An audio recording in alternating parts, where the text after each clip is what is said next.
Il est 19h30 et vous regardez NC Première. Voici les titres de l'actualité locale ce dimanche. Nos patrimoines et la fin du bagne, gros plan sur un témoignage unique, écrit et photos à découvrir dans cette édition. Et puis Éric Dufour nous revanche Nos patrimoines. Ce soir, nous allons aller au temps du bagne avec une contribution exceptionnelle à l'histoire du bagne calédonien, ou plus exactement à son crépuscule, le rapport d'un médecin affecté à l'île Nou entre 1910 et 1913. Il évoque avec humanité la vie des derniers bagnards. Le reportage d'Antoine Le Tonneur avec Claude Lindor.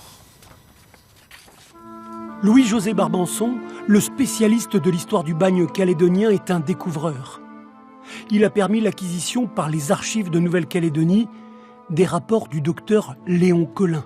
Le docteur Léon Collin est un jeune médecin qui est nommé médecin des camps à l'île Nou, il devait s'occuper du camp central. Il arrive ici en 1911, à une époque où il y a à peu près entre 560 et 580. On est dans la fin du bagne. Fin du bagne, c'est d'ailleurs le titre de l'article qu'il va écrire, qui est un témoignage très important sur cette période, qui est publié dans l'Océanie française.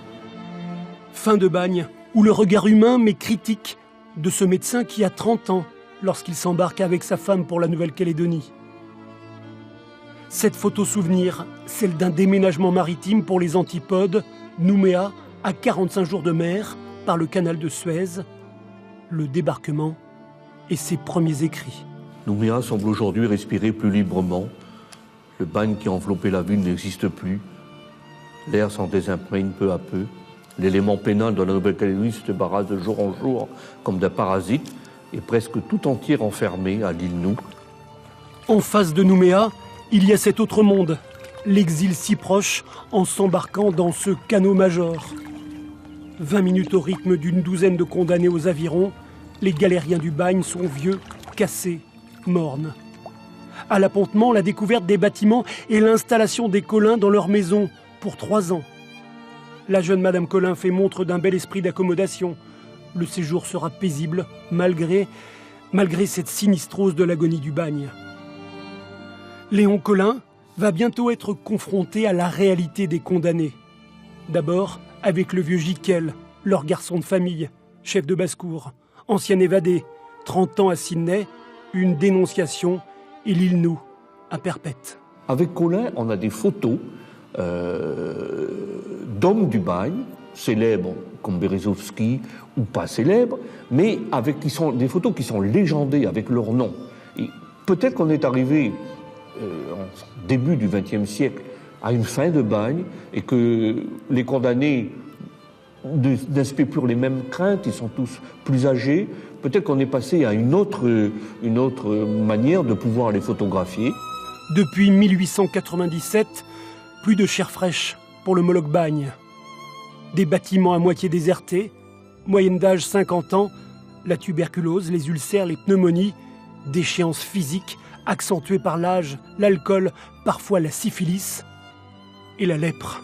L'un d'eux porte sur les mains quelques taches lépreuses, exsangues. Ses doigts, comme insensibles, sans vouloir se détacher et tomber spontanément de ses mains. Son voisin de gauche perd une jambe à la suite d'un ulcère de même nature. Un autre montre un œil rongé par un mal dont l'origine ne parut pas douteuse. Les autres malades sont porteurs de petites tumeurs ou présentent par place des placards de peau morte, indolores. La lèpre, comme double peine, exil dans l'exil pour ces hommes rongés. On les isole dans les cases de la pointe Kongou au nord de l'île Nou, avant l'oubli, au Bélep. Collin prend aussi en photo cette voiture qui le conduit à l'hôpital du Marais. Son cocher, la Chique, la plus mauvaise tête du bagne, éternel grincheux, voleur condamné à 5 ans, maintenu par des condamnations ultérieures. À l'hôpital, ce cliché intitulé « Les infirmiers vampires ». Ceux qui monnaient clandestinement leurs soins, la secte des dévaliseurs de mort, chez lesquels tout sens moral a depuis longtemps disparu, écrira notre jeune médecin. Il dénoncera aussi la cour des miracles du camp Est, refuge des épaves en haillons, les libérés. Fatigués de leurs errances, aigrotants et miséreux, ramassés par la pénitentiaire. Léon Collin va assister pendant 3 ans à la lente agonie du pénitencier calédonien. Un voyage au pays des parias, en forme de dénonciation de cette bonne société qui s'est abaissée en humiliant ainsi ses sujets les plus vils.